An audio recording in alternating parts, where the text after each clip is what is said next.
परिवार का हाथ पकड़ के चलिए, लोगों के पैर पकड़ने की ज़रूरत नहीं पड़ेगी। नमस्कार, स्वागत है आप लोगों का हिंदी साहित्य विवेचना में। तो आज की इस वीडियो में हम चर्चा करेंगे हिंदी साहित्य के अति महत्वपूर्ण प्रश्नों की। इस वीडियो से पहले हमने इसके 8 पार्टों को डिस्कस कर लिया है। अगर अभी तक आपने उन्हें नहीं देखा है तो आप उन्हें भी देख सकते हो। जो ये वीडियो है ये हिमाचल प्रदेश भाषा अध्यापक NTA net, set JRF, TGT, PGT, KBS, NBS इत्यादि परीक्षाओं के लिए बहुत ही महत्वपूर्ण है। तो कृपया इसे शुरू से लेकर अंत तक ध्यानपूर्वक देखिए। तो चलिए शुरू करते हैं आज की वीडियो को। पहला प्रश्न है 101, मीराबाई की भक्ति कैसी है या क्या है? तो जो मीराबाई की भक्ति है वो है माधुरी प्रकार की भक्ति। अगला प्रश्न है 102, बुंदेली की कुछ विशेषताएं बताना है।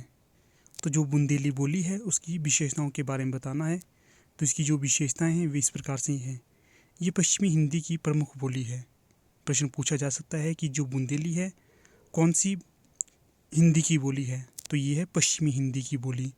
और इसका जो विकास हुआ है ये हुआ है शौरसेनी अपभ्रंश से, ये भी पूछा जा सकता है। अगला जो महत्वपूर्ण तथ्य है वो है ईसुरी के भाग इसी में रचे गए हैं। अर्थात जो बुंदेली बोली है उसमें ईसुरी के भाग की रचना हुई है। जो अगला महत्वपूर्ण तथ्य है वो है बनाफरी इसकी एक उपबोली है। ये प्रश्न भी पूछा जा सकता है कि बनाफरी किसकी एक उपबोली है? तो ये है बुंदेली की उपबोली। अगला जो इसके क्षेत्र हैं वे हैं बुंदेलखंड, झांसी, ग्वालियर, सागर इत्यादि इसके जो प्रमुख बोली क्षेत्र हैं। अगला प्रश्न है 103, कन्नौजी की विशेषताएं बतानी है। जो कन्नौजी बोली है उसकी कुछ विशेषताएं इस प्रकार से हैं। ये पश्चिमी हिंदी की प्रमुख बोली है और इसका जो विकास हुआ है वो है शौरसेनी अपभ्रंश से। इसके जो प्रमुख क्षेत्र हैं वो है इटावा, फर्रुखाबाद, पीलीभीत, हरदोई इत्यादि। तो इस प्रकार आप इन्हें याद कर सकते हो। अगला है 104, पहाड़ी बोली कितने भागों में विभाजित है? तो जो पहाड़ी बोली है ये 2 भागों में विभाजित है।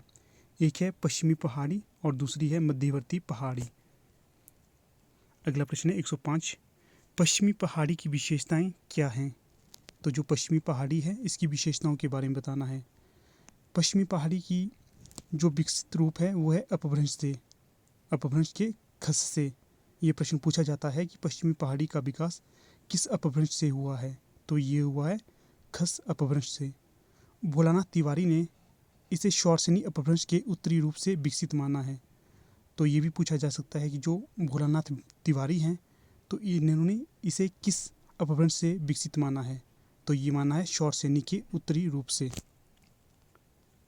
जो इसका क्षेत्र है वो है जौनसार, सिरमौर, मंडी, कुल्लू, शिमला इत्यादि।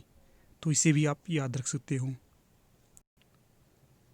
अगला प्रश्न है संविधान की 8वीं अनुसूची में कितनी भाषाओं को दर्जा मिला है? तो ये मिला है 22 भाषाओं को। तो यहाँ पर मिसटाइप हो गया है, आप इसे सुधार कर लें। जो संविधान की 8वीं अनुसूची है इसमें टोटल भाषाएं हैं 22 और जो मूल संविधान था उसमें कुल भाषाएं थी 14। तो आप इन तथ्यों को याद रख सकते हो। अगला प्रश्न है 107, निम्न में से कौन सी भाषा को संविधान की 8वीं अनुसूची में स्थान नहीं मिला है? तो यहाँ पर आपके समक्ष विकल्प है नेपाली, मलयालम, राजस्थानी, सिंधी। तो जो यहाँ पर सही विकल्प होगा तो वो होगा राजस्थानी। बाकी नेपाली, मलयालम और सिंधी को संविधान की 8वीं अनुसूची में स्थान मिला हुआ है। तो इस प्रकार के प्रश्न अक्सर भाषा अध्यापक की परीक्षाओं में पूछे जाते हैं। आगे महत्वपूर्ण तथ्य है अंग्रेजी और भोजपुरी को भी संविधान की 8वीं अनुसूची में स्थान नहीं मिला है। तो इस प्रकार आप याद रख सकते हैं राजस्थानी, अंग्रेजी और भोजपुरी को संविधान की 8वीं अनुसूची में भाग नहीं दिया गया है या स्थान नहीं दिया गया है। अगला प्रश्न है 108, कौरवी बोली के नामकरणकर्ता कौन हैं? तो ये हैं राहुल सांकृत्यायन और भोलानाथ तिवारी। अगला है खड़ी बोली का जो नामकरण दाता थे वे थे धीरेन्द्र वर्मा और जो राजस्थानी के थे वे थे ग्रियर्सन। तो इन्हें भी आप याद रख सकते हो। अगला प्रश्न है 109, ब्रह्म समाज का स्थापना वर्ष क्या है? तो जो ब्रह्म समाज का स्थापना वर्ष माना जाता है वो है 1828 और राजा राममोहन राय द्वारा इसकी स्थापना की गई थी। अगले कुछ प्रमुख समाज हैं। आर्य समाज, इसका जो स्थापना वर्ष माना जाता है वो है 1875 और मुंबई में इसकी स्थापना की गई थी स्वामी दयानंद सरस्वती द्वारा। अगला है प्रार्थना समाज, इसकी जो स्थापना वर्ष है वो है 1867 और इसकी स्थापना की गई थी महाराष्ट्र में महादेव गोविंद रानाडे द्वारा। अगला है थियोसॉफिकल सोसाइटी, इसकी स्थापना मद्रास में 1875 में की गई थी और एनी बेसेंट इसके संस्थापक थे। अगला है रामकृष्ण मिशन, तो 1867 में कोलकाता में स्वामी विवेकानंद जी द्वारा इसकी स्थापना की गई थी। तो यहाँ से आप इसे अच्छी तरह से याद कर लें, अक्सर यहाँ से प्रश्न पूछे जाने की पूरी संभावना है, तो आप इसे अच्छे से याद कर लें। अगला प्रश्न है 110, काशी नागरी प्रचारणी सभा की स्थापना कब हुई थी? तो इसकी स्थापना हुई थी 16 जुलाई 1893 में और काशी में हुई थी। अगला प्रश्न है 111, रसिक समाज की स्थापना कहाँ पर हुई थी? तो ये हुई थी कानपुर में। तो ये प्रश्न भी बहुत महत्वपूर्ण है। अगला है 112, सरस्वती पत्रिका का प्रकाशन किसने किया था? तो ये किया था 1900 में चिंतामणि घोष द्वारा। तो ये भी महत्वपूर्ण पत्रिका है, आप इसे याद रख सकते हो। अगला प्रश्न है 113, संविधान के किस अनुच्छेद में उच्चतम न्यायालय और उच्च न्यायालयों का जिक्र किया गया है? तो ये किया गया है अनुच्छेद 348 में। अगला है 114, राजभाषा अधिनियम 1967 के अंतर्गत कवर के क्षेत्र में कौन सी भाषा नहीं आती है? तो ऑप्शन है उत्तर प्रदेश, गुजरात, राजस्थान, हरियाणा, मध्य प्रदेश। तो यहाँ पर जो सही विकल्प होगा तो वो होगा राजस्थान, विकल्प नंबर 3। बाकी उत्तर प्रदेश, गुजरात, हरियाणा और मध्य प्रदेश आते हैं। अगला प्रश्न है 115, राजभाषा आयोग का गठन कब किया गया था? तो ये किया गया था 7 जून 1955 में। अगला प्रश्न है 116, केंद्रीय हिंदी निदेशालय का गठन कब किया गया था? तो ये किया गया था 1960 में। अगला प्रश्न है 117, राष्ट्रीय हिंदी दिवस कब मनाया जाता है? तो ये मनाया जाता है 14 सितंबर को। अगला है 118, विश्व हिंदी दिवस कब मनाया जाता है? तो ये मनाया जाता है 10 जनवरी को।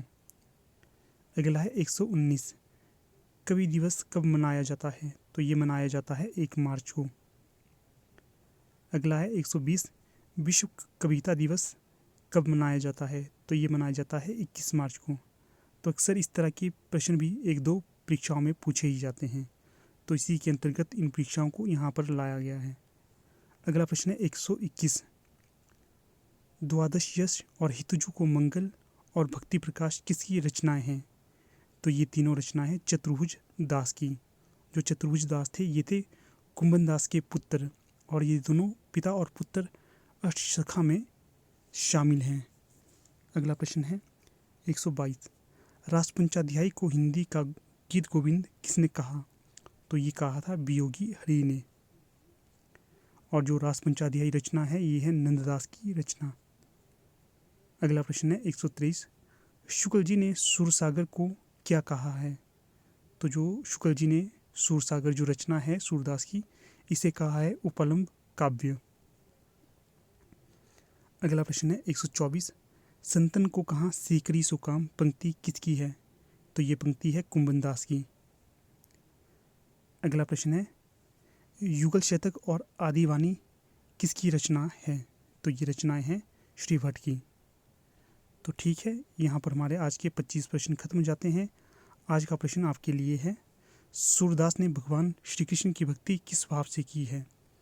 तो ये जो प्रश्न था पिछली वीडियो में डिस्कस किया गया था। अगर आप लोगों को इस वीडियो का उत्तर आता है तो आप कमेंट बॉक्स में हमें बता सकते हो, नहीं तो आप पिछली वीडियो को भी देख सकते हो। तो यहाँ पर वीडियो का समापन हो जाता है। वीडियो को लाइक, शेयर और सब्सक्राइब जरूर करें। साथ में ही आप हमारे टेलीग्राम ग्रुप के साथ भी जुड़ सकते हो। तो ठीक है, यहाँ पर अपनी वीडियो का समापन कर लेते हैं। धन्यवाद।